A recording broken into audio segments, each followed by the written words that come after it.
Hello, everybody, and welcome to Poland Daily Travel, where this time we say, head east, young man. We're going in search of Eastern promise to the Białystok region, about 2 hours, give or take a few kilometers, east of Warsaw. This is an area of hidden treasures, castles, palaces, wildlife, and of course water and the great forests. The Brunitsky Palace in the center of Białystok stands out as a Baroque masterpiece, often compared in its own way to a smaller version of Versailles. Then there is the unmissable little fairy tale town of Tykocin. It lies in bucolic splendor astride the Narew River, with its fine church and synagogue and restored castle. It's an undiscovered Baroque jewel. And so we scratch the surface at least to tempt you to the wonders of this beautiful and wild region of Poland. We know you're going to really enjoy these episodes. So stay tuned as Poland Daily takes you to the Białystok region, the far east of Poland. Visit our Poland Daily Live page and subscribe to all our great programs. Thanks for watching. So we made it to the top. We're at the top of the tower here, and on the stork farm, of course. And what do you think, Paula? Super beautiful view. Yeah. I'm wondering how many nests are there here? Now you can see, from this tower you can see 16. 16. And they're all occupied? No. But a lot of them are. As I look around, I see. How many are occupied? 10, 12? 12. 12 are occupied. Oh, that's a good guess. Good guess. Wild guess. Very wild. Completely uninformed, I can tell you. I know nothing about storks. But what are the habits of the stork? We can see there's a nest here. There's one here, here, here. I mean, oh, there's two standing. You can see the husband and the wife over there, the male and the female. And then we have behind us, there's a number of places all back. This is the small tributary of the river, Yeah. the stream of the river. Yeah, Narew just comes up to here. You say that they don't know you, and you don't really know them, except when you mark them. But when you mark them, do some miss a year, and then they come back like 2 years later or 3 years later? 3 years later. That happens, right? Yeah. Is it always 3 years? 3, sometimes 4 years. Interesting. Yeah, and they have this homing device that puts them right here. What do you think about what is the reason that the population is declining? The returning population is going down. Why is that? Definitely the people in Lebanon are shooting them. In Lebanon. Yeah. So they're going to the Middle East for winter. Yeah. Right? And then people are shooting them there. And actually when they're coming back here, they're shooting too. People are shooting them here? No. In Lebanon. Oh, yeah, but when they're leaving, when they go there, they're shooting. When they're leaving, they're shooting. And anyway, when they're in Lebanon. But why are they doing this? What's the purpose of shooting a stork? They're doing for the sport. I don't understand. So they can put them in their house or something, stuffed? No, they have a trophy. They get a trophy when they're killed. Okay, that doesn't sound very exciting. Is there any other purpose for it? Yeah. No, I think no. Because the stork have a 5 kilo height, so it's not much. Meat. There's not much meat, so yeah. you can't really eat it. Is it a tasty bird? Not really. No, probably not. Nobody. I never heard anybody say, "Oh boy, what a great stork sandwich." No. I never heard that. I never heard that. No. So it's just pure stupidity, is what we're saying. They're just stupid. And they're shooting almost 8 years there. So it became a fashion to begin to shoot the birds or something? Probably, yes. They have. Before they didn't do it? Before I didn't heard. You hadn't heard of it. It's only in recent years that it's been happening. Wow, that's insane. Anybody who could see how beautiful these birds are would never Want to shoot them? No, of course not. I mean, if you just look at the majesty of these of these birds and the dignity that they have, you know? Yeah, they're beautiful creatures. And how long do they usually live by nature? 10 years, 12 years. Is that it? Yeah, 10 or 12 years. Yes. Yeah, so that's not very long either. And have you seen birds have you been able to follow any bird through this sort of 10, 12-year cycle? Is there any bird that came every year? From your marking them, have you noticed that any, putting the rings on them, have you noticed that any bird did come every year? Was there one bird that came every year? Or one pair? No, we have actually from 7 years, they coming back 4 storks here. Come back every year? Yeah. So there's only 4, but they come every year. Yes. So they really like it here. Well, probably yes. It's like their holiday home. Yeah, maybe this is the best home in Poland for them. Yeah, it could be. And it's like some people like to go back to the same place every year for holiday too, right? Yes. People do. So maybe it's a bit like that. Not everybody likes to go to the same place for a holiday. Maybe some of the storks are nearby, but in a different place. Yeah. Or they're in Missouri or something like that. Or they're over in Ukraine. Who knows? Could be anywhere, right? Okay, Poland daily. Let's look at some of these nests. Hey, cameraman, let's get some great photos of some of these birds in their nest. What do you think? Yeah.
All right, so we're back at the European Stork Center, and not only, it's also a Horse center. yeah. I think it's a horse center. You got more horses right now than you do storks, almost. Yeah, Yeah. about the same amount. Yeah. Yeah. But the horses are bigger. Bigger, but There's one coming. Is there one coming up behind Yes. us? Gonna say hello? Oh, come on, Hey, come on, beautiful one. come on. You want to be on camera, don't you? Come on. That's okay. That's okay.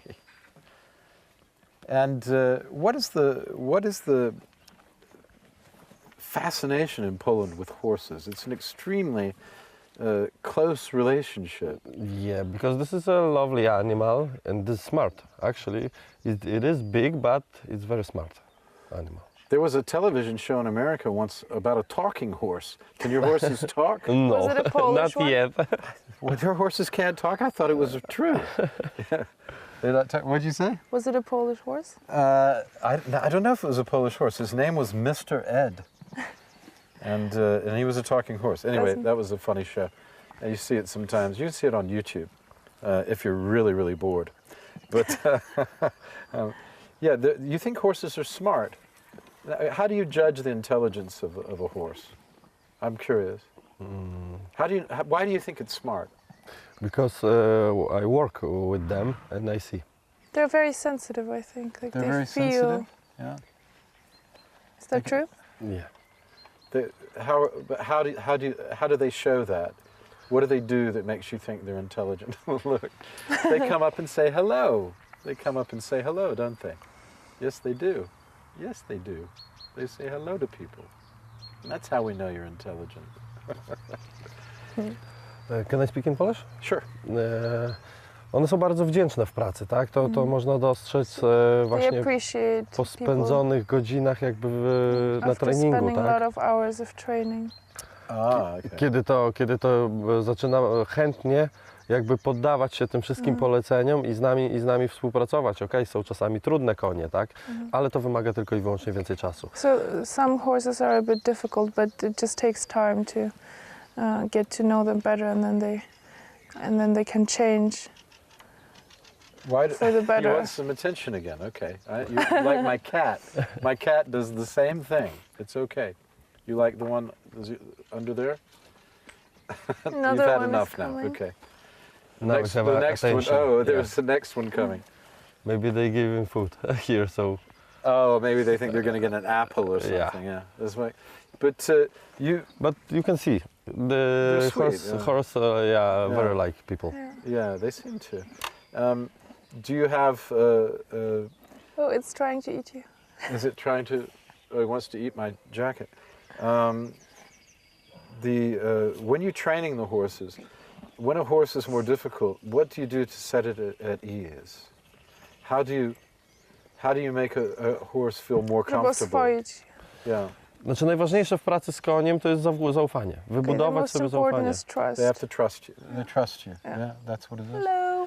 And this is by being quiet, by being. There was the movie with Robert Redford called The Horse Whisperer. Yes. You know what I'm talking about? Yes. Yeah. Did you see it? Of course. Yeah. It's a funny film, right? Yeah. An interesting film, I mean. But in that film, he has a magic relationship, almost magical relationship with the horses. I mean, are you able to do this sort of thing? No. No. You don't claim any special. No. But you get along with the horses, obviously, and you like them. Actually, horse was here when I born. So actually, I spent whole life next to the horses. You just grew up with them. Yes. That's wonderful, isn't it? You're a lucky man to be able to grow up in such a beautiful place. But how many hectares do you have here? 76. So it's quite a big place. Yeah. Yeah. Only fields Fields, yeah. Yeah. and the forest. Right. Yeah. And how much of it is forest? Forest is something about 10 hectares. 10 hectares. Well, is there's forest. The mosquitoes rest here. of area Already? is for the Mosquitoes horses. coming? Yeah. How much? The rest of the area is for the It's horses. for the horses, and the small amount. You have a couple of hectares for the stork area, Yeah. right? It's about 2 hectares, isn't it? Yeah. Well, not. Yeah, not quite. Yeah. But it's still nice. It's a beautiful, beautiful spot. I want to thank you for inviting us. I want to come back and spend a weekend here, and maybe I'm going to tell my friends about it. It's a wonderful place. Would you'd come back? Yeah, wouldn't I you? would, totally. Yeah. So I want to thank you very much, Łukasz. Thank you too. You're a gentleman and a coming. scholar. You're a good man, Thank you. Thank you. and we appreciate it. Okay, that's all from Poland Daily with Łukasz Toczłowski and the wonderful Paulina Otterstein, who you remember from Łódź and other places, and lots of culture things that she does. And I'm Will, and I want to thank you for watching. We do it for you, and it means a lot to us when you watch the shows, and we hope you enjoy them. So goodbye from Poland Daily for this edition. See you soon.